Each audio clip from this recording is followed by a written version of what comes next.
Good evening and happy Black History Month. I am Alfreda Coward, and I have the pleasure of serving as I have the pleasure of serving as the chair of the greatest division in the ABA, the GP Solo division. It is my honor to serve in that capacity, and in so doing, I have the obligation to try to figure out what our vision, our goals were going to be for this bar year. And consistent with my professional and personal commitments, I decided that diversity and public service were my passions, and those would be the targets for this year.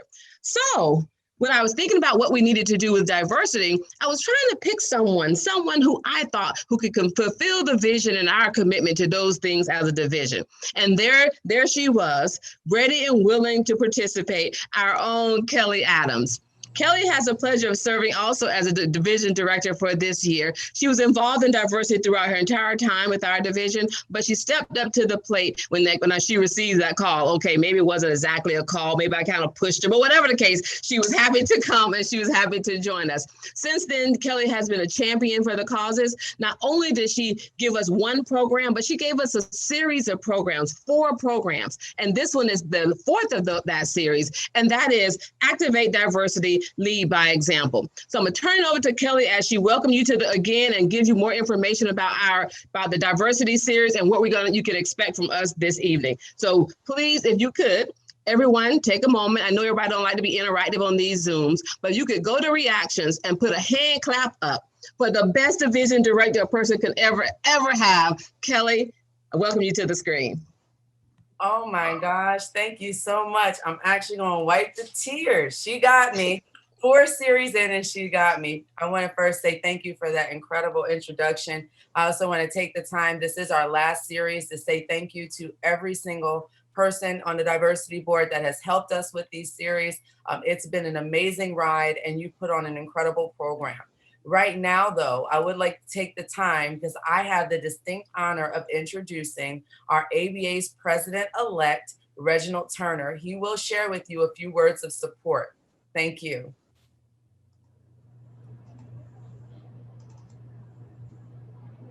I know he's here.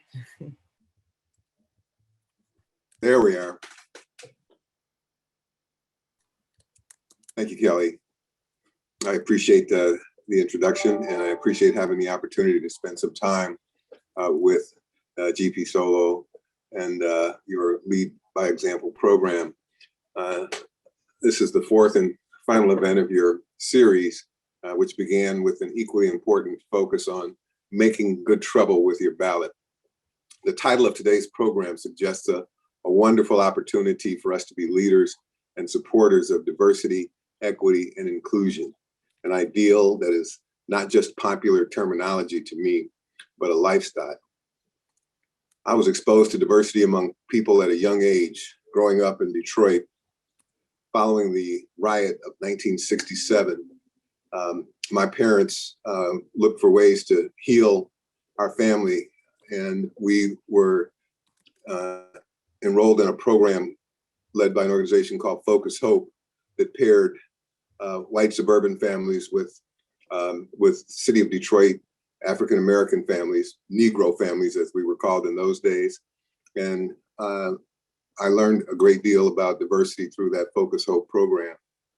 Later, and as a law clerk to Michigan Supreme Court Justice Dennis Archer in 1987, 88, and 89, I had the pleasure of watching him work with Rachel Patrick of the ABA staff to create the ABA's Commission on Opportunities for Minorities in the Profession, which is now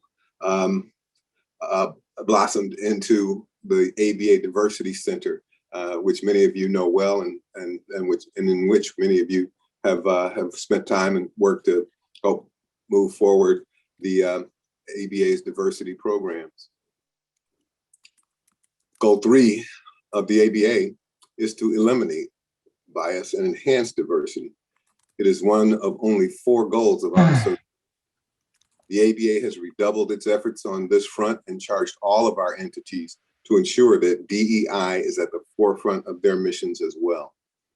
As president-elect of the ABA, diversity will be a concept that I will continue to champion during my term. I believe the legal profession will experience its greatest success when it is fully embracing of a diverse population of talents that reflect the people with whom we represent. I extend my gratitude to section members and staff for your wonderful work to tackle these matters, and especially over the last year, which presented many new challenges, but also new opportunities to be better. Thank you to the esteemed program speakers for being with us today. We're in great company, and we appreciate your expertise. Again, thanks for all that all of you do, and I look forward to continuing to work with you in our beloved American Bar Association. Thank you, President-elect Reginald Turner. We don't take it lightly that you were able to take out time out of your busy schedule to speak to us, and we really appreciate it. And we take your words to heart. So thank you for joining us this evening. At this time, I would like to introduce Bobby Wilson. I again have the distinct privilege of introducing Mr. Wilson of the Sisseton-Wahpeton Dakota tribe. He is a poet, actor, writer, visual artist, and comedian. His work is heavily influenced by his Dakota heritage and his city upbringing, and he ties in commentary on colonization, racism, modern imagery of Native American peoples, homelessness, and other issues faced by Indigenous people today. Mr. Wilson is known as one of the founding members of the Indian sketch comedy group of the 1491s. He has written a poem, For Us, a custom piece of art just for us. Please give a warm welcome to Mr. Wilson. Thank you.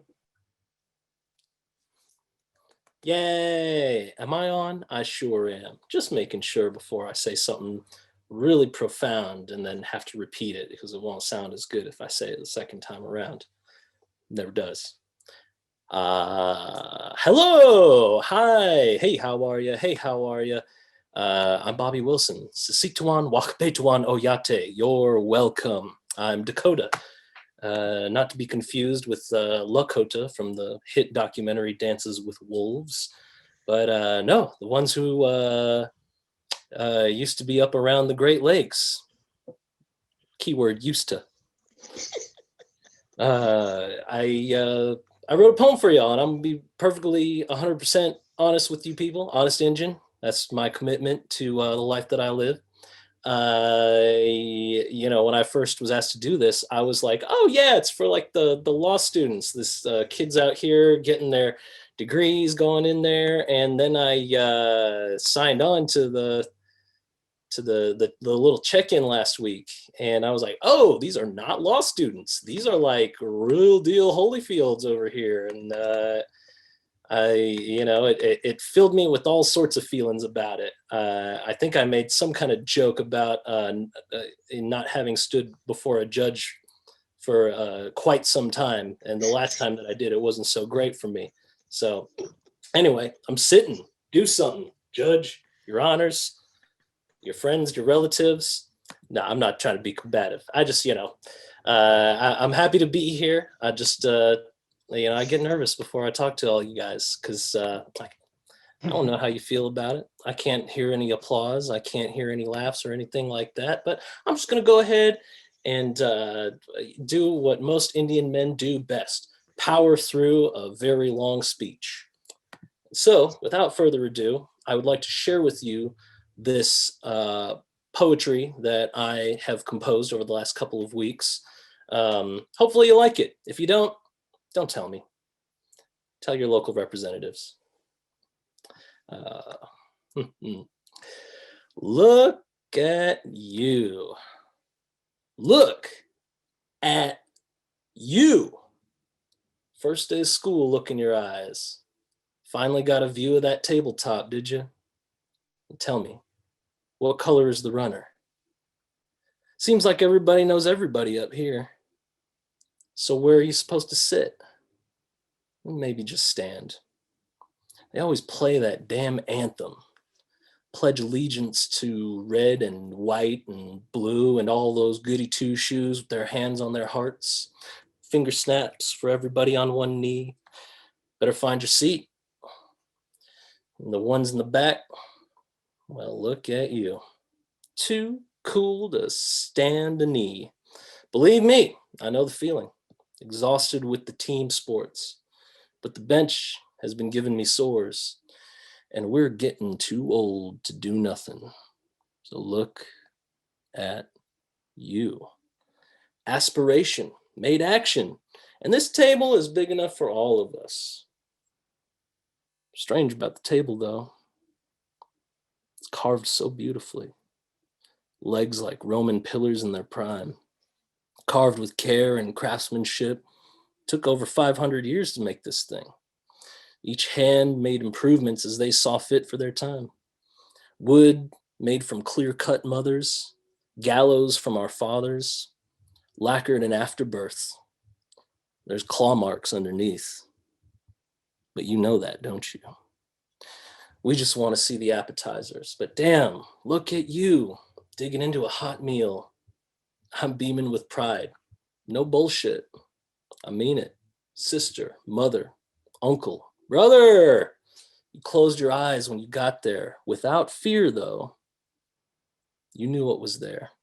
And so you bowed your head in reverence and pledged to do something better. And I thank you for remembering where you are. And that's your poem. Hope you liked it. You know, again, if you didn't, tell somebody else.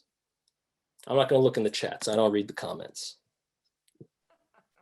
Do you? Is that relevant to me? Okay, I did me. That was awesome. Thank you very much. If everyone could just give him an applause, either he can see it. Well, he's not looking, I don't think. Definitely don't put in the comments because he's not reading the comments. Thank you, Mr. Wilson. That was incredible. No, I'll read the comments. You will? Okay. Maybe if you would, please. Any compliments are welcome. All right. A written version of that would be so nice so we can have it and something we can go back and reflect on. Thank you very much. I'll email you. All right.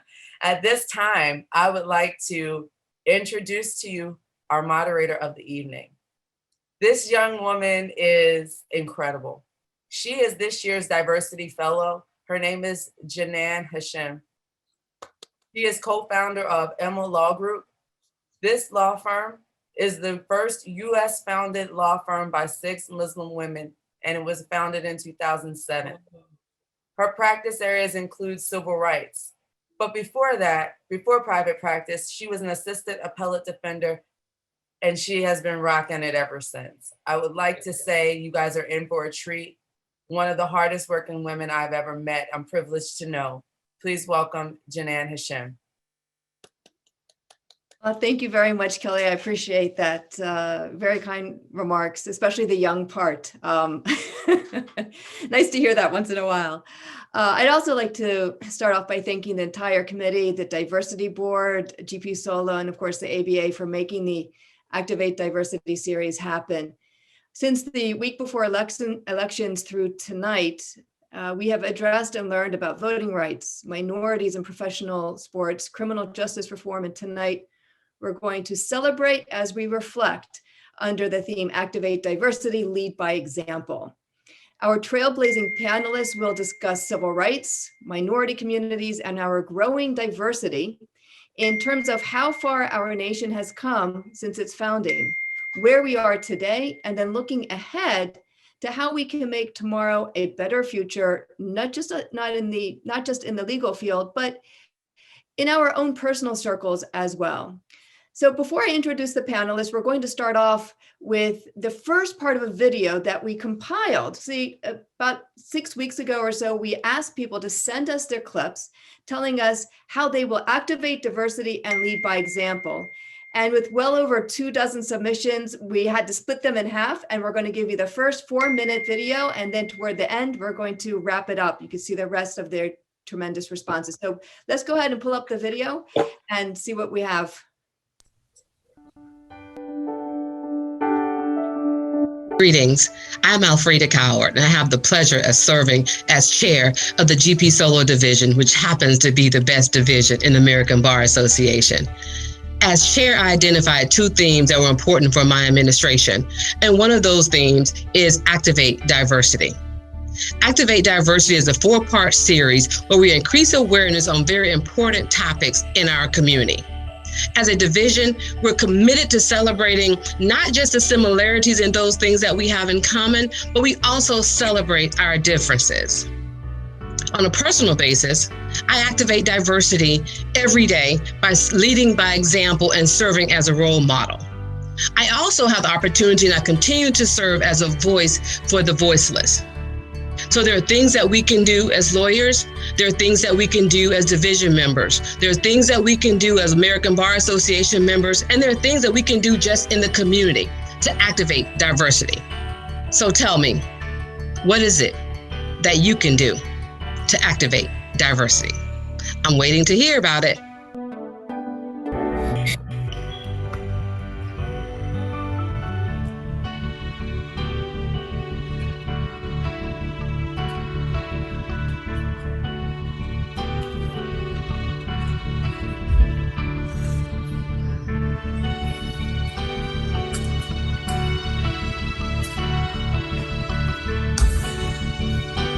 I will lead and activate diversity by serving as a mentor for other first-generation law students such as myself, and by pursuing a legal career where I can support minority and Black-owned businesses. I will lead and activate diversity by being intentional in my decisions and making sure that provide as many opportunities for historically disadvantaged, marginalized groups and trying to create equitable outcomes to allow them to have success. I will activate diversity by creating a space for individuals who look like me to achieve their dreams just like someone helped me. I will activate diversity by continuing to promote amongst underserved youth, speak out against inequalities and limited opportunities available for minorities. I will lead and activate diversity by reaching down and making sure that I pull up someone just as I was pulled up. I leave no one on the bottom floor. Everyone rises up in the elevator and everyone gets a seat at the table.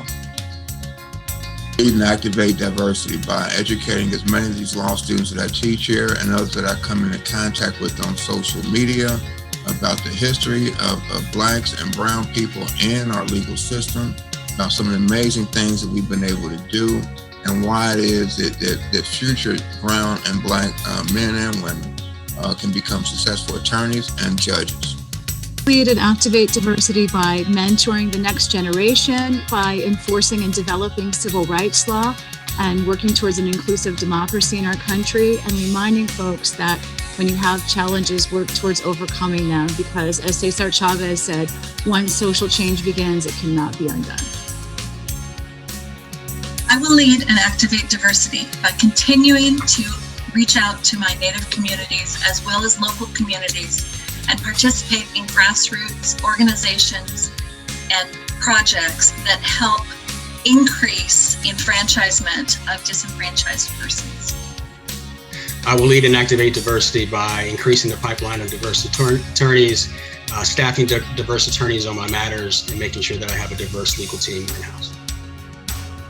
I will lead and activate diversity by continuing to be engaged in positive changes for under and misrepresented people. I will be intentional about being a resource for those who are looking for an opportunity but struggle with the real and current systemic barriers set before us. All right, what a great way to kick off our discussion. I now have the distinct pleasure and privilege of introducing our incredible panelists tonight, all leaders in their respective fields. We have Oregon Supreme Court Justice Adrienne Nelson. She is the first African-American to serve on the state's highest court in its 161-year history. She was appointed in January 2018 by Governor Kate Brown and was elected to a full 6-year term in November 2018. Because of a death in the family, Nihad Awad, Executive Director of the Council on American-Islamic Relations, CARE, will be unable to join us. However, sitting in for him, we have CARE's Deputy Director, Attorney Edward Ahmed Mitchell. Founded in 1994, CARE is the largest nonprofit Muslim civil rights and advocacy organization in the United States. DeRay Mckesson will be joining us through a pre-recorded video. DeRay Mckesson is a civil rights activist and the co-founder of Campaign Zero, a policy platform to end police violence. And attorney Jenrette-Thomas is the Chief Diversity and Inclusion Officer at Stinson LLP, where she takes an innovative approach when it comes to addressing diversity-related challenges within the firm and the profession. And of course, staying with us is our very own artist and comedian, Bobby Wilson. So thank you everyone for joining us. So we're going to start off by taking a look at the past. And when looking at civil rights in the United States, it's not unfair to say that we have come some distance from where our country first started, in which civil rights were pretty much afforded only to white Protestant land-owning, thus very wealthy men. It's been a long road with maybe a 2-step forward and 1-step back trajectory. Justice Nelson, you have been a part of that trajectory with your own life, starting notably as a young high school valedictorian of the class of 1985. And yet your high school administration tried to pass you over for the next in line, a white person. As I understand it, thanks to your mom, her fortitude, and using the legal system, the administration was unsuccessful in their attempt. So my question to you is, what is your assessment of where we were to where we are now, particularly looking at the modern era? Oh, well, thank you for that question. That is an excellent question. And I am also wanting to say thank you to Solo and its officers and everyone who created this program and this series. It's an honor to be here with everyone. And thank you, Bobby Wilson, for that incredible poem. I want to say that out loud. So, it's really interesting. I think we're in an inflection point. I call it a racial reckoning, if you will, because you are absolutely correct. There has been some progress, and then there's also been some regression. And I believe that this time, as unprecedented as it is, has brought us to the point that we are. Without COVID, people would have been able to kind of continue their lives and have the option of looking away. But because we were all grappling with this global pandemic as a country, and people have access to technology and social media, people were able to deal with things that have been happening in the past and quite frankly, continue to happen in the present because there have been additional names added, where we couldn't look away and people had to come to a reckoning. And I realize that many people are asking often for the first time, who are we? And how did things get where we are now? And what I want to say is we have to go back and look at history, because history actually lives in the present. And because our history has caught up with us as a nation, we have to push further. We have to think about those little people like I was, who had something happen to her because of race, and how that's going to affect our community. I am so grateful that it had been a 30-year span between one school board meeting that I attended and another one that I attended in 2018. And that was the community that I live in, which is not as diverse, but getting more diverse, decided that they wanted to name a high school after me. So that's a point of progress. But it was not without contention. And there were many voices that had to continue. But I'm so excited, as the school is going to be opening later this fall, that we had a group of students who sat for the mural talk about what they envisioned. And often with the movements and the positive change in our country, we see it often coming from those that are younger, that are willing to put themselves at risk. And then when they get older, like someone like me, you can continue to be a bridge. Now, I'm said older, not old, because I have a lot left in me. But those experiences will affect us. And it teaches us how we all need to be beacons for the rule of law, because the cumulative effects of what we do will cause justice to roll down like water. Because as Dr. Martin Luther King said, let us realize that the arc of moral universe is long, but it bends towards justice. And that's because justice anywhere is a threat injustice anywhere is a threat to justice everywhere. And that because we're all connected, we have to get together. And I believe that despite the problems that we need to deal with, and they're stubborn, the efforts of what GP Solo's doing, other areas of the ABA, I'm chair of the ABA Diversity Center on inclusion in the legal profession. We are working toward creating those experiences. So I really feel like we are at a moment where, if you will, the Band-Aid has been ripped off. And we can kind of go deeper than the surface. And we can start digging deeper and deeper. So I'm making sure that I'm mindful of the time. I know I get to say other things, but I just think that we're at a point where we can do a lot. And one thing I want to say is, I believe we have an opportunity that is now. And I hope we all can bravely meet it. All right. Well, thank you very much. And I like your closing thoughts there in terms of we're at a point where we can do a lot. And so the question becomes, what are we going to do with that? Yeah. And hopefully tonight's program will generate some ideas for those who need ideas, and will motivate people who already have ideas to take that next step. So now let's take a look at the present, first examining minorities in the broader sense, to include racial, ethnic, and religious minorities. Mr. Mitchell, you have been in the thick of it, and although Islamophobia was not invented after 9/11, political and social reactions to 9/11 fueled ignorance and bigotry and violence toward Muslims and those who look like Muslims. According to the Institute for Social Policy and Understanding, American Muslims are the most ethnically diverse faith group in the US, and at 28%, a plurality of Muslims identify as Black or African American. So here's my question. What is your assessment of Islamophobia today? And can you touch base on hate crimes against other faith communities that you and your organization have crossed paths with? Sure. So first, good afternoon, everyone. A pleasure to be with you, and assalamu alaikum, Janaan. Thank you so much to the ABA for hosting this event.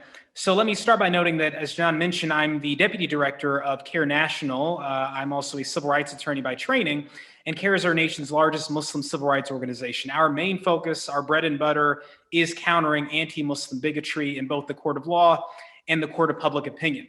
And so to your question, what is the state of Islamophobia in America right now? I think we have to start by defining Islamophobia.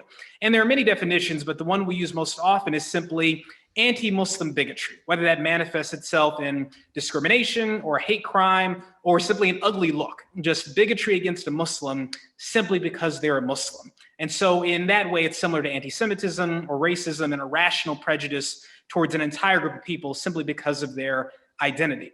Now, the state of Islamophobia in America, how can we even assess that? So to assess it, I look at several different factors. I look at the ways that Islamophobia most often manifests itself in our country. And then I look to see what are the trend lines in those manifestations. So the main ways that I think we as CARE notice Islamophobia manifesting itself in this country are the following. First and foremost, employment discrimination. That's the most common type of bigotry we deal with, Muslims being targeted in the workplace because of their faith. Second, hate crimes, Muslims being violently, physically attacked because of their religion. Third, public attitudes of Muslims. What percentage of Americans simply have a negative view of Muslims or Islam simply because of the identity of the Islamic faith and those of its followers. Next is anti-Islam legislation in state legislatures. That's another common way we look to see the trend of Islamophobia in America. Another way is immigration. What policies is our immigration system perpetuating, and how are those policies uniquely impacting Muslims? National security. In terms of national security policies, how are those policies impacting Muslims here and abroad? Police brutality, that's another major issue. School bullying, and then opposition to the construction of mosques. Now, what's interesting about all those issues is that they intersect with other communities. Because Muslims are the most diverse religious group in the United States, it is literally impossible to discuss Islamophobia without also discussing anti-immigrant bigotry, xenophobia, without discussing racism and police brutality, given that so many American Muslims are African American. And so when we're confronting Islamophobia, we are by definition also confronting many other societal ills that impact other communities. And so now, because I know my time is short, we got about 3 minutes, I'm going to just briefly give you my assessment of where Islamophobia stands. I believe that Islamophobia in America right now is still a serious threat to the American Muslim community and therefore America at large, but it's not as bad as it was a few years ago, and it's heading in the right direction. And I'll give you a few examples and then wrap up. First, employment discrimination. When CARE first started 25 years ago, the first major case we took was trying to convince JCPenney to allow Muslim women to wear a hijab while working at their store. That was the beginning. Now, there's no question that Muslim women have the right to wear a hijab, that men have the right to grow beards, that people can pray briefly at work. Those are set and accepted legal precedents. Right now, we're actually debating whether or not Muslim police officers can wear hijabs or grow beards. So in terms of employment discrimination, it's still a major, major issue, but the law is now clearly on our side. Hate crimes. Hate crimes increased obviously after 9/11. They spiked dramatically in 2010 after the Tea Party took office in the elections that year, and then increased dramatically during the reign of Donald Trump and the violence of ISIS. But they are down. In the past few years, we've seen the trend line of anti-Muslim hate crimes going down. Still a major threat, but going down. Public attitudes about Muslims. After 9/11, they increased negative a little bit, but not as much as you might think. Again, in 2010, we saw a huge spike in negative sentiments about Muslims because anti-Muslim hate groups got really organized that year. And then obviously continue to increase during the Trump campaign. And we've now seen them stabilize and start to improve a little bit. Anti-Sharia legislation, those are state laws designed to ban Sharia, which is not a threat to anyone's legal system. But nonetheless, that was very common from 2010 to 2016. We fought those pieces of legislation. And in the states where they passed, they were so watered down as to be just nothingness. And where the states where they were really serious, we defeated them in court. And we haven't seen those bills popping up in recent years. So that is a positive thing. And then finally, in terms of representation, I think that's another way you can see how things are going.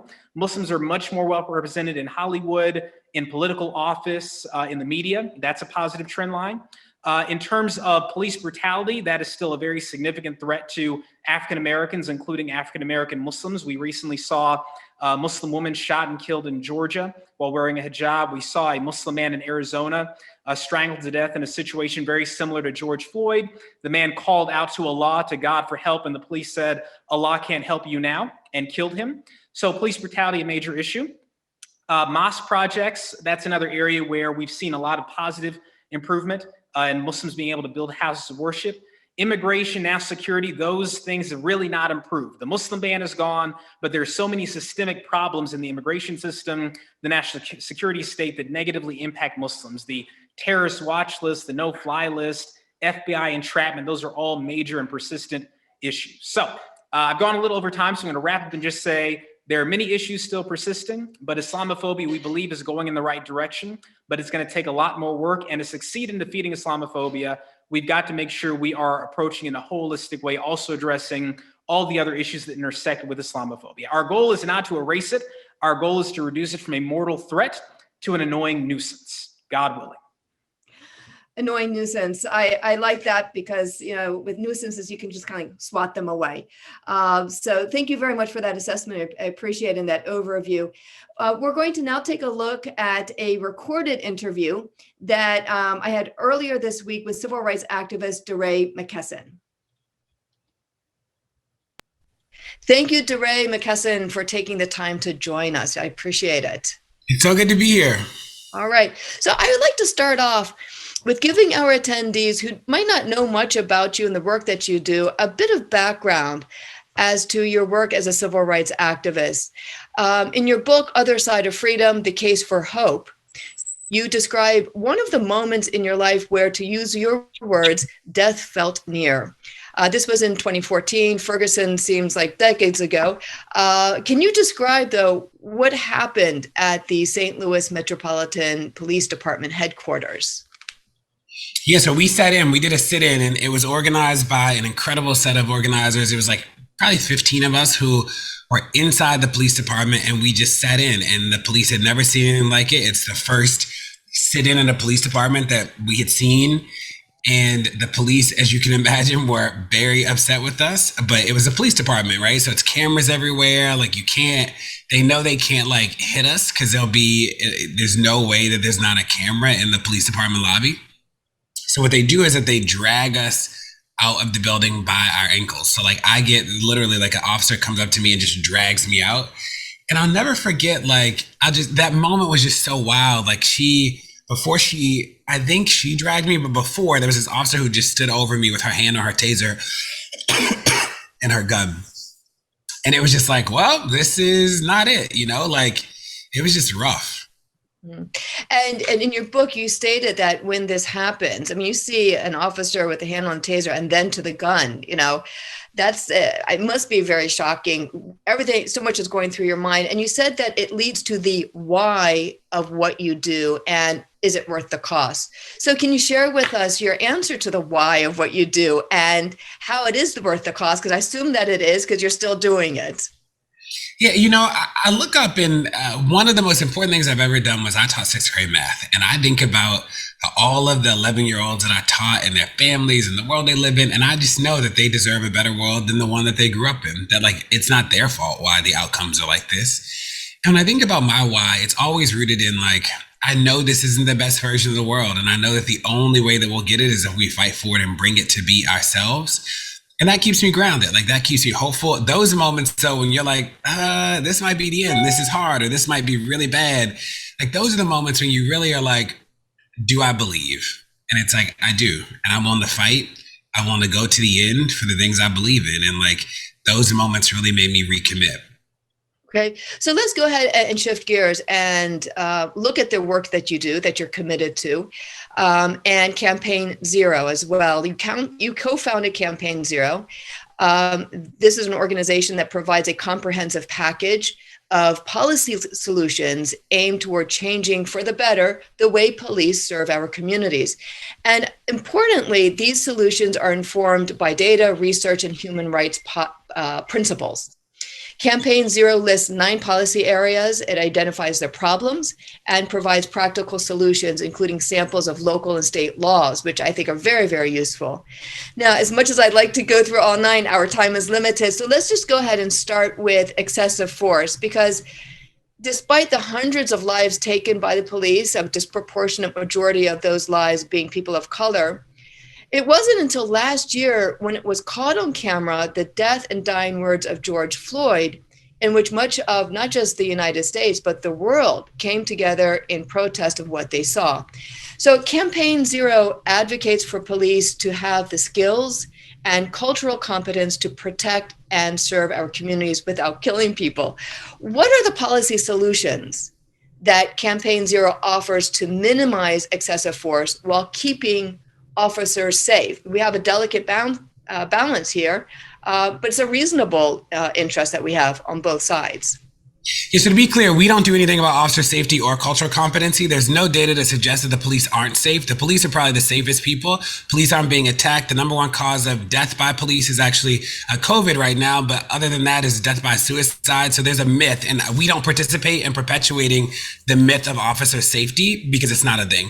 Now, what we do say is that the police kill about 1,100 people a year, and we zoom out and we're reminded of that.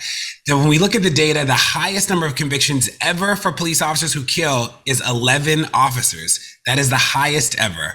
So officers know that it's very unlikely that they're going to be disciplined and almost impossible for them to be prosecuted for these killings. Now, when we think about, there are 3 big campaigns that we have active right now. One is called 8 Can't Wait.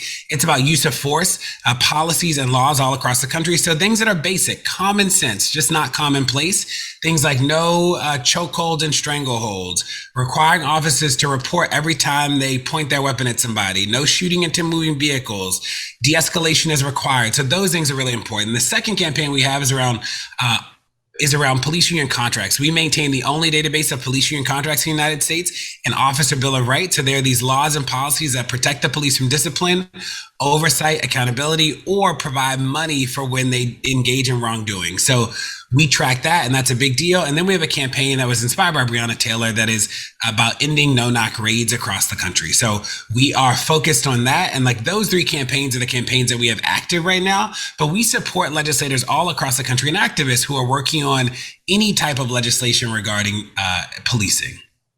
So let's take a look first at the fair police contracts.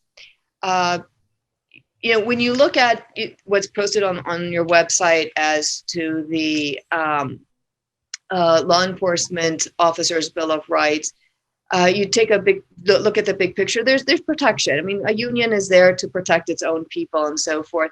I imagine there would be great pushback with the policies and solutions that y'all are offering. What are some? Are there any like low-hanging solutions that can begin the gears of change when it comes down to police contracts?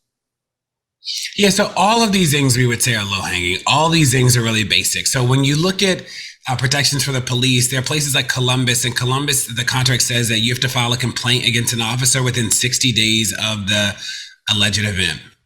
60 days isn't long. If you get put in a coma for 50 days and, you only have 10 days to do it, that doesn't make sense. There's no reason why we close the window for complaints, especially when we know only 1 in 12 complaints across the country is sustained, when we know that police like in Baltimore were throwing away the complaints anyway. So those things don't make sense. There are a lot of places that just destroy police officer disciplinary records after 2 years, 5 years, or they say that you can't even do a look back. So after 2 years, let's say a police officer beat somebody to a bloody pulp. After 2 years, you can never even reference that again. You can't bring it up, can't think about it. Those things don't make sense. The police have the legal right to kill people in communities. That's a big power, and that we should actually make sure that power is always checked, that we should always make sure that power is under civilian review for as long as the police exist. So we would say everything that we advocate for is actually common sense. We don't think any of this is controversial. The only pushback that the police offer is fear mongering. So, there are states and cities that have laws that say that officers can't be immediately interrogated when they kill somebody. The research basis for that is it doesn't exist. There's a police officer who one day literally said that officers have the hardest job in America, so that when they kill people, they need at least 2 sleep cycles so that the adrenaline can drain from their system and their memory can be at its best. They made that up. So the police we're never fighting research or facts. We are always fighting myths, innuendo, and fear. And is that working and chipping away? Because on the one hand, you have city council, on the other hand, you have the fraternity order of police. Is the work that you're doing able to convince both of these parties to listen to what you have to say and to make the adjustments? Yeah, so the FOP are the least likely to be at the table to talk about solutions, but everybody else is really likely to be at the table and talk about solutions. Everybody else has actually been a really good partner in thinking about what we do and how we fix this. So that is good. Again, I'm mindful that the police kill about 1,100 people a year. There are 2 things that we didn't know. So the first is, you think about 2020, the police actually killed more people in 2020 than every year of data we have available but 2018. So for all of the conversation that 2020 engendered, it got worse. The second thing is that the police kill more people in suburban communities than almost all other communities combined. It's not cities. Everybody thought it was cities. Cities was what people paid attention to. Cities is where the media focuses. Cities is where the organizing focuses, but cities is actually not where the problem is most acute.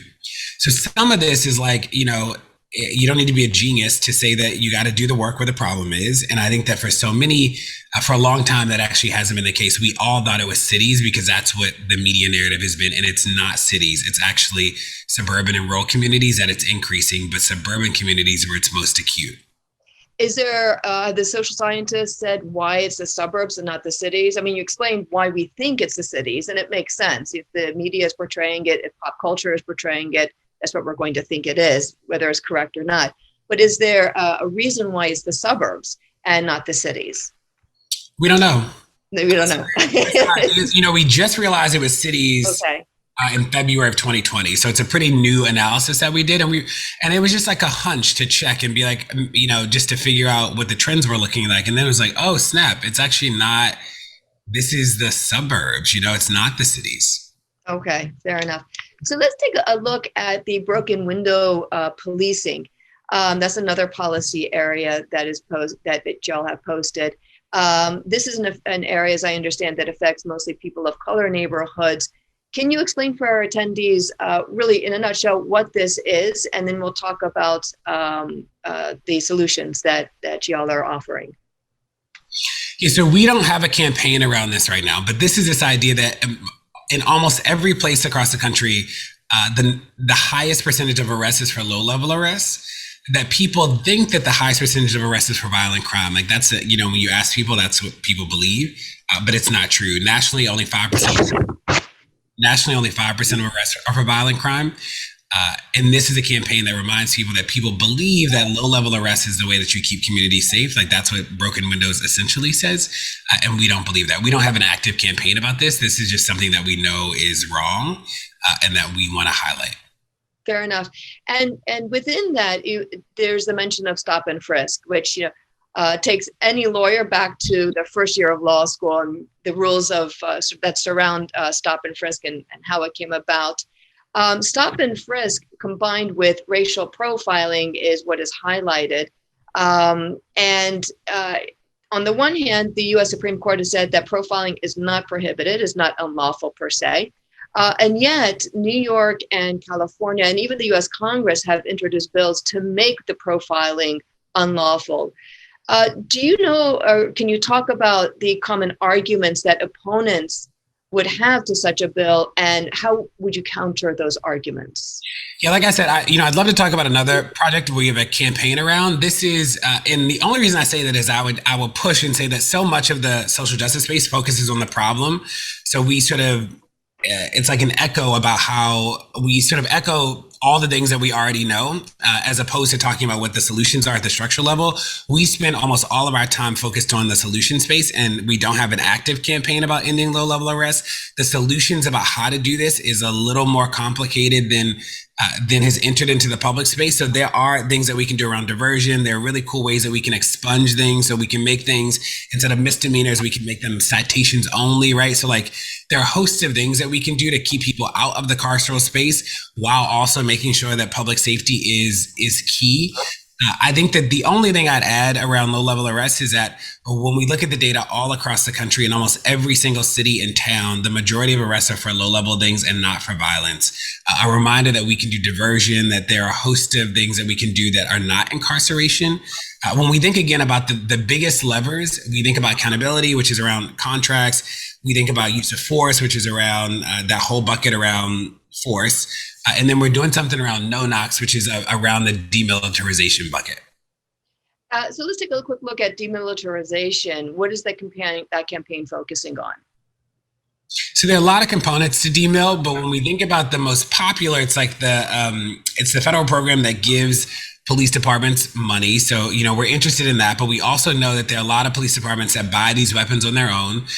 We know that the majority of these weapons are used either during the protests or during the execution of raids, which is why we have a campaign called End All No Knocks that is about tightening up and restricting the way that officers can both use weapons, can engage in community, can do anything during the execution of search warrants, whether they are no-knock warrants or regular knock and announce warrants. So this campaign, we're in 45 cities and states working right now to tighten up the legislation around no-knocks, and we're excited about that. All right. So my final question to you is actually a practical one. For those of us in the legal profession who want to be a part of the force of change, to be a part of ending police misconduct and improving things, what can we do? Yeah, so we have some volunteer opportunities. We're working with a new campaign once a month. We're always looking for people to help us think through things. We're about to do a campaign on felony theft. So, across the country, the amount that you can be convicted of a felony for theft is really low. So in New Jersey, it's $200. It was set in 1978. The highest in the country is Wisconsin and Texas. We'd love people to help us work on that campaign. You can email me at DeRay@DeRay.com.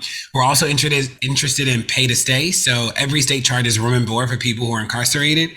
And that doesn't make sense. So we're working right now to tighten up the data set on that and to do a campaign about that. So there are things in the pipe that we'd love to work with people on. All right, terrific. Well, thank you so much, DeRay, for joining us and taking the time to share with us the work that Campaign Zero is working on and the work that you're doing. Stay safe in many, many different arenas that you're in. And again, thank you so much. We really appreciate it. Cool. Talk to you later. You got it. So folks, real quickly, the title of his book is Other Side of Freedom, The Case for Hope, and website is joincampaign0.org.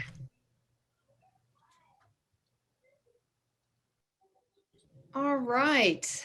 That was packed with a lot of information for us, and seeing that we're getting so many different views and a lot of information. If you guys have any questions or answers, go ahead and put them into the chat. We will be reserving some time to go through some of those and ask our panelists any questions that you might have for us. So now we've taken a look at the present. We're going to shift our gear and take a look at the future. The Brookings Institution, citing a U.S. Census Bureau report, states that it is expected that racial minority populations, especially Hispanic, Asian, and Black Americans, continue to expand, leaving fewer parts of the country untouched by diversity. So let's look at that and how we can utilize this in ways that not only benefit our profession, but ourselves and those within our circles. Ms. Jenrette-Thomas, diversity and inclusion is your life's work. Under your leadership at Stinson, the firm, among other advances, saw a 120% increase in lawyers of color in 4 years. You utilize a two-pronged approach that centers on individual responsibility and eradicating the effects of bias through systems and process. So can you share with us your top do and your top don't for each of these prongs and why they are your top ones? I can't give you a top do or don't because really it's so pervasive.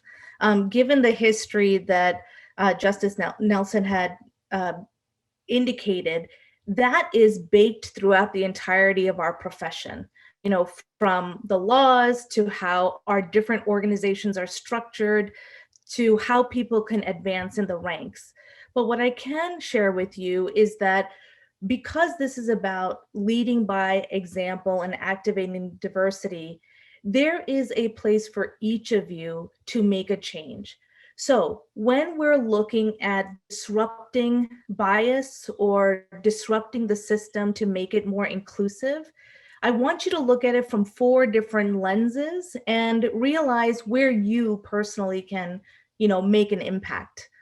The individual. So here, this is about understanding your own biases, not only with respect to other groups, but also with respect maybe to your own group, internalized oppression or internalized views and how that might be filtering into different points in which you're making decisions.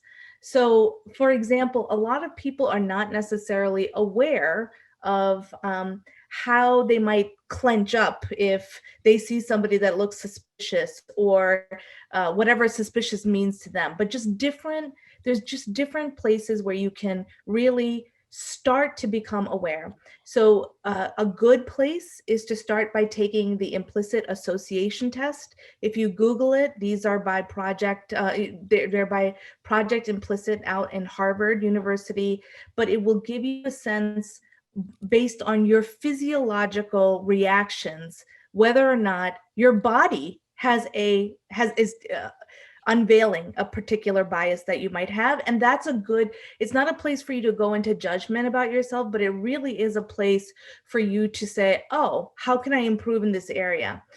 So the next is interpersonal. So this is how we as individuals end up connecting with people across differences or even within our own communities. So here, what you want to be mindful of is people tend to have their trusted circle look very homogenous, very similar to aspects of their own identity. And what that can end up doing is create these silos. We saw that rampantly during this last election cycle where, people have been just so divided and functioning solely within their silos to the point that where there isn't even conversation or dialogue happening across differences. So no matter where you are, one exercise you can do for yourself is take a look at, just write initials or the first name of the 10 people in your professional circle that you trust the most. And then try and identify their gender, their race, their religion, different aspects of their identity. And if you notice homogeny, then look for opportunities on how you can expand. And the reason why this is so critical is in our profession, so much of it is relationship based. You know, who gets the best opportunities, who gets access to different events, who gets the mentoring, etc. It all is relationship driven. And so the more we can expand that circle of trust, that's important.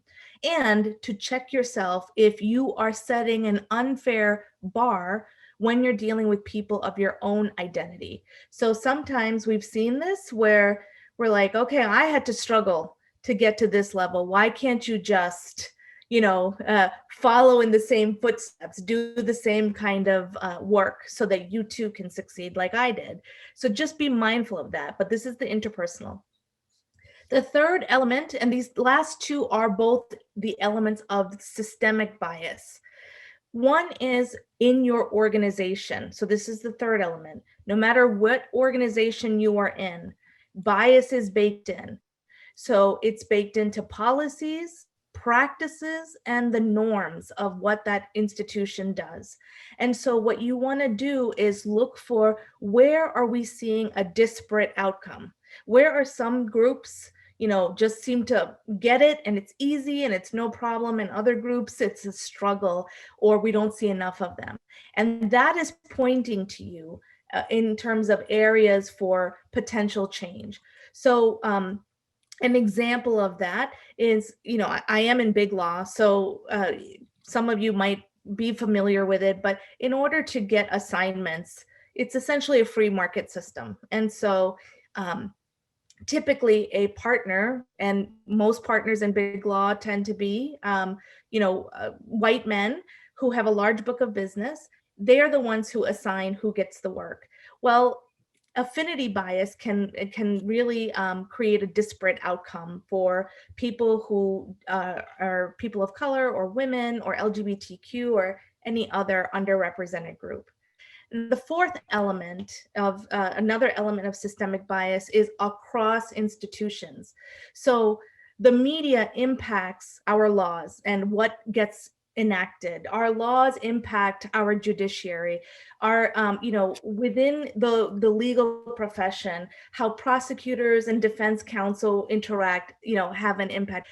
What I'm basically saying is there are opportunities for us to expand our own circle and figure out where is the bias thread kind of weaving in across multiple institutions or across multiple industries, and how could we create some change there? So I wanted to just give you all a framework for how you approach your future opportunities to engage and disrupt the systems.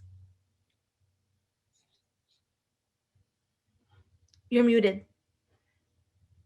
Sorry about that. I'm not muted in my head. I can promise you that. Sometimes I wish I were.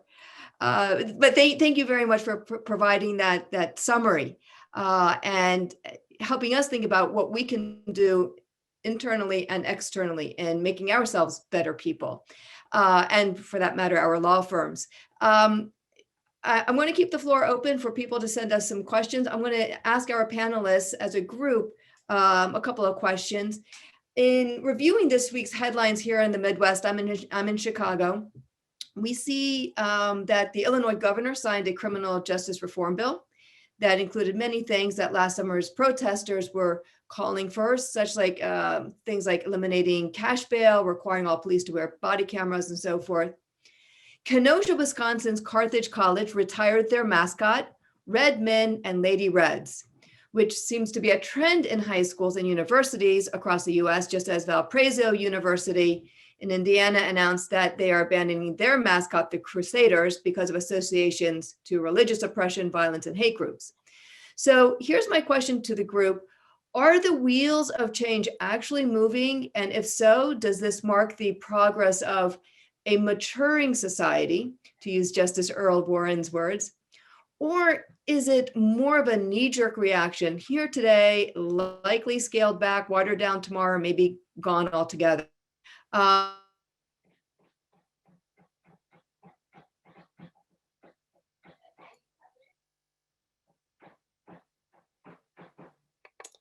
Poor thing. Didn't pay the internet bill. Just kidding. If I can finish your question, we'll start with Justice Nelson, and then I'd like to hear from Mr. Wilson thoughts. Ms. Janrette-Thomas and Mr. Mitchell, do either of you have anything to add? So, I think it is an interesting question, and I think that it ties into what I had said earlier. People are looking at taking down all kinds of things because of the history and the narrative attached to it. I'm not sure if it's a knee-jerk reaction. I do think it's a beginning. I don't have a sense of where it's going to end, but I see that it's growing. Not only is it happening in the Midwest, I see it happening all over parts of the country. As you remember, there was a whole conversation about taking down of monuments in New Orleans, and we're having that discussion here in Oregon, and I'm sure other places are. So what I see this is part of people acknowledging that the narrative of history has been narrow. And as you expand the narratives and the experiences and acknowledge the lived experiences of everyone that are not always positive, that it causes reactions. And I think that it will continue. Okay, and Mr. Wilson, what are your thoughts there? And I'm bringing you in because you feel bad for me. I get it. I'm just sitting here and I got nothing to say. I got lots to say. We know it. We know it. And your perspective is very important. Hey, appreciate that. No, mascots are stupid and they're changing. Finally. No, it's not a knee-jerk reaction. I don't think it happened suddenly. I mean, there's nothing in this country that happened all of a sudden. As long as you've had people that are being oppressed, you've always had, oppressed people saying, hey, fucking quit, I'm just trying to live here. And I do think that the wheels of change are turning. I think they've been turning since I was born, and I think I'm very fortunate in this experience in life to be able to witness those changes. And I think the knee-jerk reactions that we're seeing are, like the Donald Trump stuff, Proud Boys, et cetera, I'm going to sit here and give them all, my time and energy in my mental life, but that's a real thing. I had a Proud Boy the other day hold the door for me and say, "You're welcome, brother." All right, Ms. Jenrette-Thomas, do you have anything to add to that? I think that this is just the nature of social justice movements, and we're in the flow part, not the ebb part, but we will, see another backlash come back. And the hope is always that the backlash is just a little bit lessened than the progress we've made, so that as we kind of rest and gear up, the next version comes through. And I think what's different about this moment in time in particular is George Floyd's death activated the hearts of people that were otherwise asleep. They were so horrified hearing somebody call out, have their last breath and call out for their mother while they were being killed. That viscerally got to people, viscerally got to white people that have not seen themselves as allies, or just thought, no big deal, like everything's better now that we had, President Obama, or whatever people think. And as a result, I think that is a lesson learned for anybody getting involved. How can we embrace more opportunities to get that heart engagement, the emotional engagement, because that is what's going to sustain a movement. It's not just the policies and the action, but it is, how do you touch the people that are on the sidelines that want to jump in and create a space for them also to get involved and help be a part of this. And Mr. Mitchell, let me ask you this. How does one, because you're with CARE, you're with an Islamic organization, how does one go out and reach out to their neighbors to say, hey, this is not just a Muslim issue, but whatever it is, you gave us a whole list of things that fall under the umbrella of Islamophobia. Yeah, so education is key to the work we do. I often say that education is a very good vaccine against discrimination. So we spend quite a lot of time going to church groups and mosque visitors, even the Tea Party, which was a fun conversation, to explain Islam and our concerns and what issues our community experiences. And then in addition to that, we make sure that working with so-called friendly audiences, other people who are marginalized, targeted communities, so they understand that when they're confronting a police brutality issue, they should be calling the Muslim community to stand with them on that issue, because that is our issue too. If they're addressing abuse of children at the border, that's our issue too. So whether it's people on the left or the right, people that you might be predisposed to be friendly to Muslims or otherwise, there's a lot of education needed all around. And so that is a big part of what we do, is educating people about the diversity of the Muslim community, the concerns of the Muslim community, and the way the Muslim community can help to advance positive change for other people. And the last thing I want to note is that, some of the cosmetic changes that have occurred in recent years, I mean, it's great to see corporations saying Black Lives Matter, I guess, but also, you don't want to let that trick you into a false sense of security. And so, for us, I think as Muslims, African Americans, and I think it's true for other minority groups, that we much more want to see concrete action, concrete policy change. Symbolic change is good. It's good to see that Robert E. Lee's name is getting taken off of high school. I welcome that. But we also want to make sure that school is being properly funded by the government and not being segregated. So that's the last thought I want to share. All Yeah, right. I want my land back. Step by step, Bobby. All right. So I want to address some of Mr. McKesson's video in looking at minimizing police use of excessive force and juxtaposing that. I tried to juxtapose that against public police safety. DeRay Mckesson stated, I'll paraphrase it. He said, the police are not really at risk. I think he called it the myth of officer safety. And I was wondering what your all's thoughts are on this. And I'm actually, Justice Nelson, I'm starting with you because of your experience from the bench. And you've handled these kinds of, I don't know if you've handled police situations and safety violence, but you've dealt with the police in dealing with any kind of your criminal cases that have come before you. So what are your thoughts there on myth of officer safety? Oh, you're muted. No matter how hard I try for that not to happen, it happens. So I do think that there are people that have different perspectives on what the role and the jobs of police officers are versus the roles of citizens. And what I can say is it was always interesting during jury selection to hear the attorneys talk to the various potential jury pool about their ideas. So there wasn't one voice. It was always a continuum. And what I can say was that there were some people who were very clear that of what the job entailed and if there were risks or not, and others who would learn from that conversation. So I did not have to deal with any of the police cases that are occurring now. Those typically happen in the federal system in our state. But what I could say was that I would be witness to, if you will, by virtue of hearing the discussion of the variety of perspectives, and that people were able to move through the conversations with the discourse in a way where they could hear each other, where it wasn't that I am in my position and no one else who's against me is against me, and and it starts the negative discourse.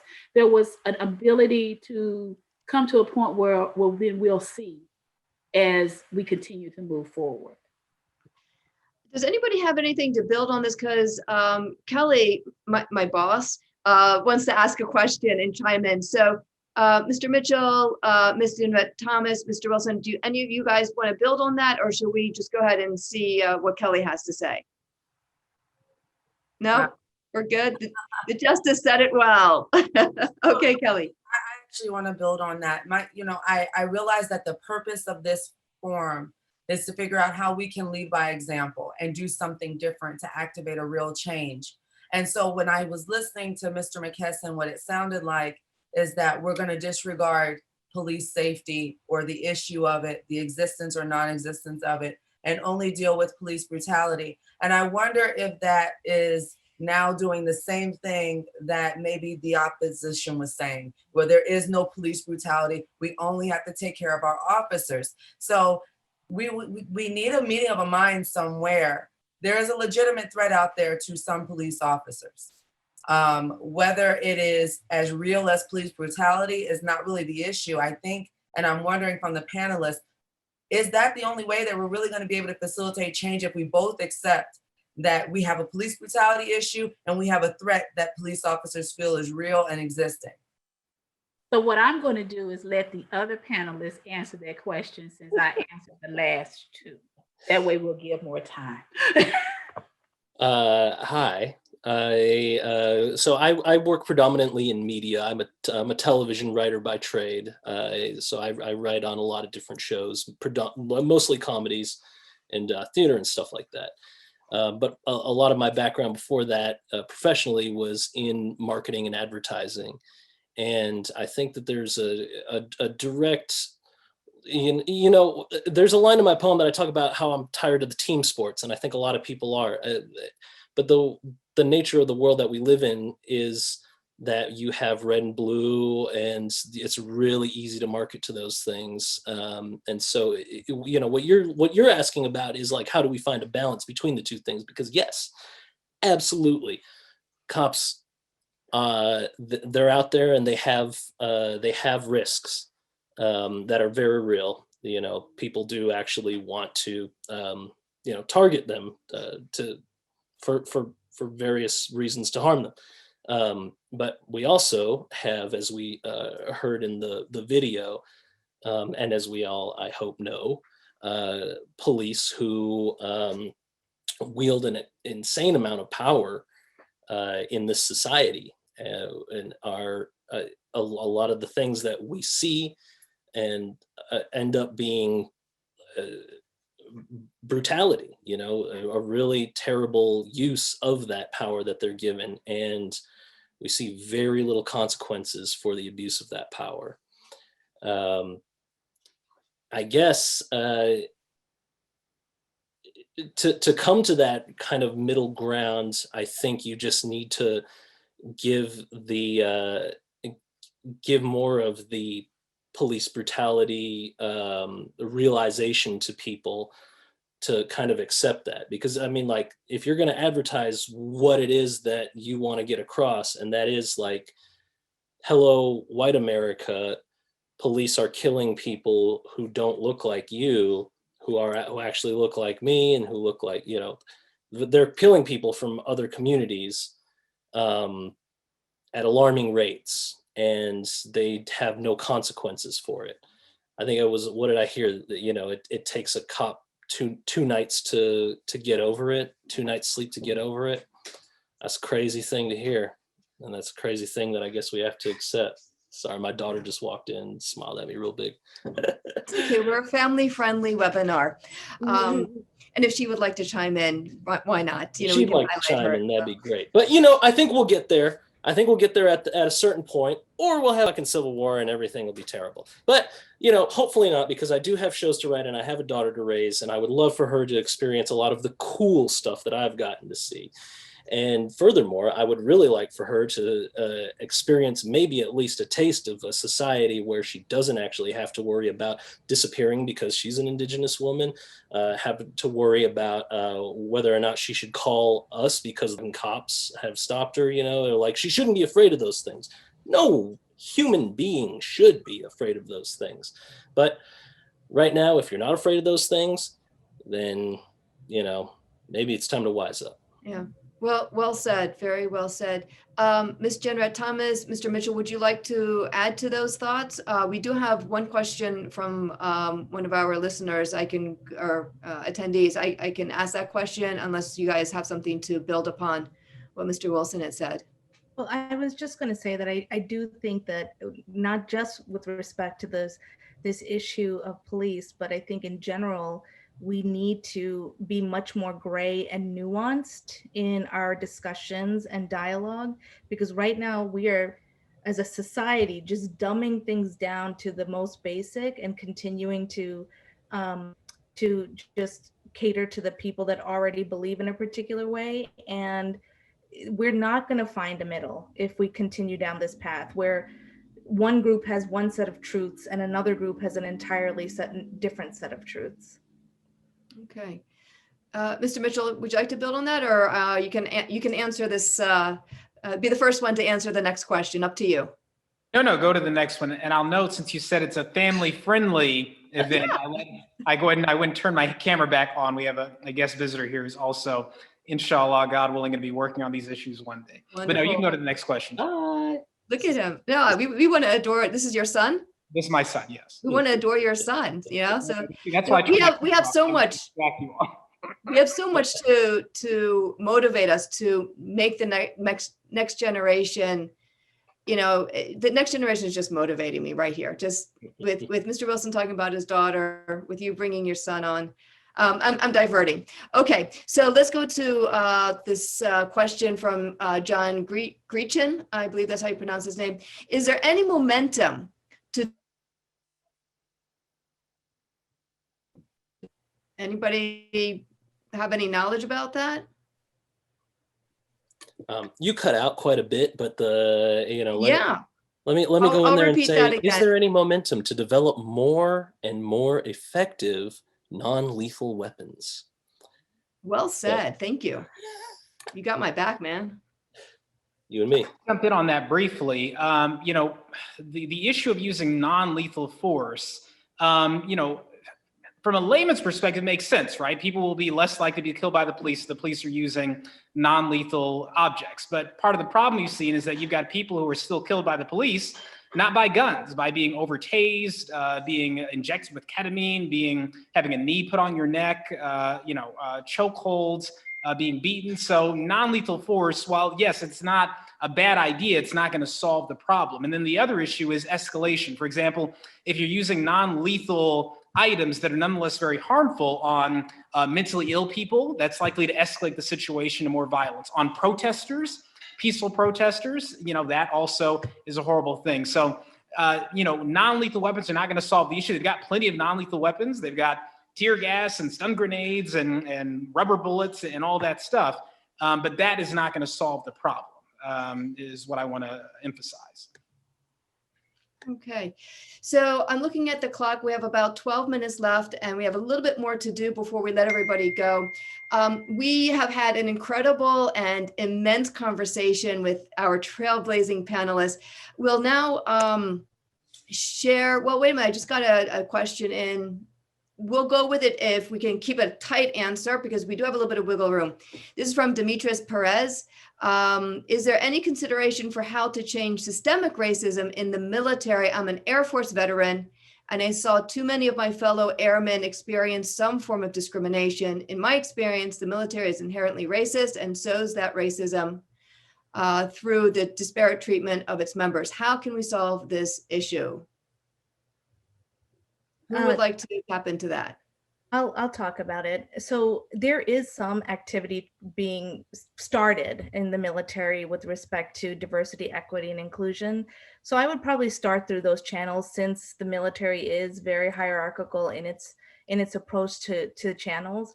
But bring the lens of looking at policies, practices, and norms. That's how you start to get at systemic racism or any other systemic issues. When you see the disparate outcomes, when you see that certain groups are treated more negatively than others, and being able to show the data related to that or the facts related to that, that is a strategy that I've had to use in our firm to be able to create change. And when people see the numbers, that becomes very difficult to dispute versus when it's anecdotal.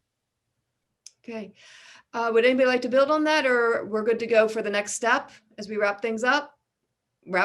Okay, so we're going to share with you the remaining 4 minutes of the video clips in how others are activating diversity. And then before our concluding remarks, we'll come back and ask our panelists how they will activate diversity and continue to lead by example. So we'll go ahead and cut to the video.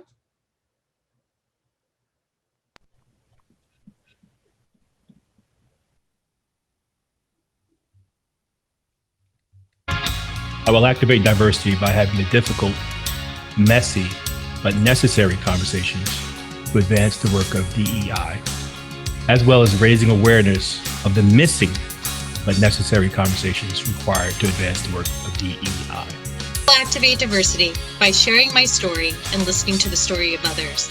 I will continue to champion diversity, equity, and inclusion strategies in the workplace, and I will have the courage to have the difficult conversations. I will lead and activate diversity by dismantling the revolving doors of arrest, probation, and parole by actively practicing and teaching intentional justice. I will activate diversity by being sure that those individuals who are directly impacted, that their voices are heard and not just other individuals. And I will continue to push my fellow white folks to get in places where they are not as comfortable, to begin to understand the plight of people in our criminal justice system. I will lead and activate diversity by my work as an educator, an author, and community member. I will lead and activate diversity by going into communities that I haven't gone into yet as a volunteer attorney, help members of those communities with their legal matters, and through that, listen, learn, and understand their stories, and then take those stories and share them with people in my circle. I will lead and activate diversity by advocating to ensure that not only are Indigenous people visible, but that they have the full authority to self-determine their own public safety and healing within their own communities. I will lead and activate diversity by championing our diverse communities and promoting inclusion. Inclusion means both a sense of belonging as well as a recognition of individual uniqueness. Increasing diversity in the legal profession results in better service to our clients, facilitates access to justice, and improves the profession as a whole. Activate diversity by serving as a conduit to open dialogue on diverse discussions. I will reach back for others and walk hand in hand with my brothers and sisters of all backgrounds. I will continue to speak up for those who are underrepresented, and I will continue to lead by example. I will lead and activate diversity by making sure everybody has equal rights and giving my opinion and also taking everyone's opinion.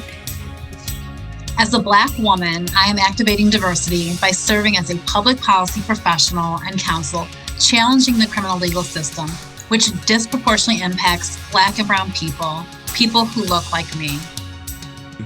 I will lead and activate diversity by standing up against systems of oppression, tearing down the prison industrial complex by bringing more people home in 2021. I will activate diversity by paying attention to the voices that provide me with information and insight, to make sure that even in my solo practice, I stay open to new ideas and new points of view, to incorporate perspectives I have not lived or even imagined. And I activate diversity by utilizing web-based sentencing software to compare and contrast prospective sentences in pending cases with prior sentences in closed cases to make sure that the criminally accused are equitably treated in the sentencing process.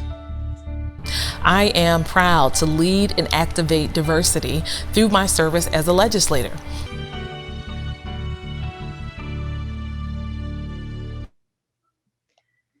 So you have ideas and thoughts from students, professors, legislators, and attorneys, and everything in between. So that was really inspiring. That was a great job to Steve Wildy for pulling that together for us. I know he put a lot of hours behind it. And Bobby Wilson, he's not a television person, but he did a pretty good job learning on his own, huh? There we go. I do all right. All right. So with that, I'd like to give a final question to our panelists. How will you activate diversity and lead by example? Let's go ahead and start with Mr. Wilson.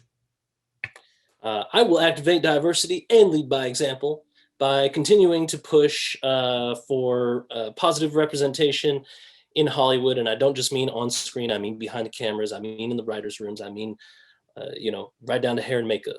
All right, wonderful. And Ms. Jenrette-Thomas? I will activate diversity and lead by example by de-biasing our systems. All right, Mr. Mitchell. I will, God willing, lead by example and activate diversity by making sure the Muslim community continues to harness our own diversity to combat anti-Muslim bigotry while simultaneously combating every other form of interconnected bigotry, from xenophobia to anti-Semitism to anti-Black racism. And finally, Justice Nelson.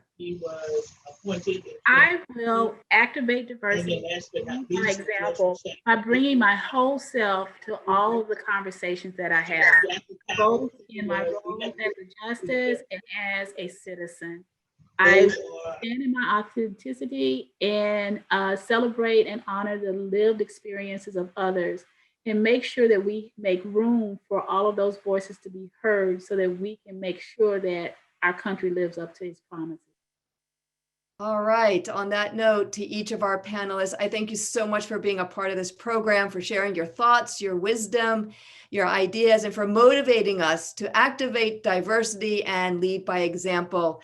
I'd like to thank everyone who has joined us tonight. I appreciate the opportunity to serve as your moderator. One of our team members, Steve Wildy, he went ahead and put up in the chat where you can access tonight's program with the recording. So feel free to take a look at that.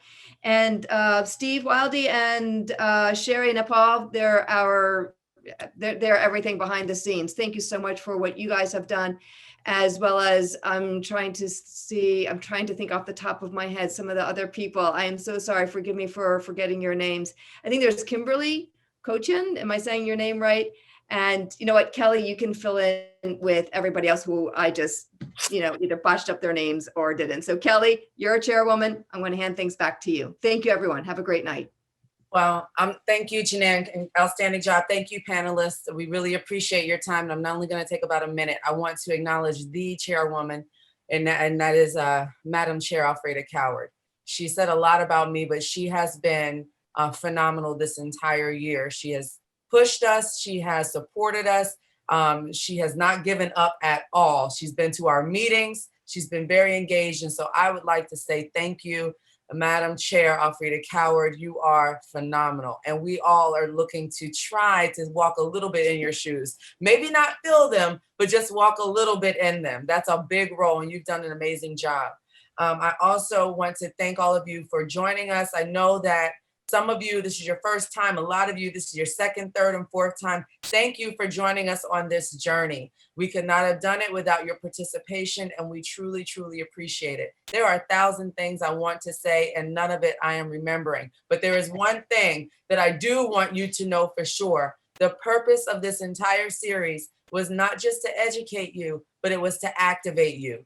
Please, every single one of you, look deep inside. What can you do to activate diversity individually in your community, in your law firms, in your schools, in your everyday life? Because if we become more diverse, we can become, oh, I didn't have a good ending for that. I was just going off the top. But if we do become more diverse, we will be greater. This country will be greater. We can move mountains. I'm positive of it. I want to end with something that our guest panelist, Jenrette-Thomas, has given us. It is an alliance that we can join. Law Firm Anti-Racism Alliance, a way for us to get involved. If you didn't know how you can get involved, that's one place to start. Thank you so much for joining us. Have a fantastic night. Be safe, and we'll see you next time. Bye, everyone.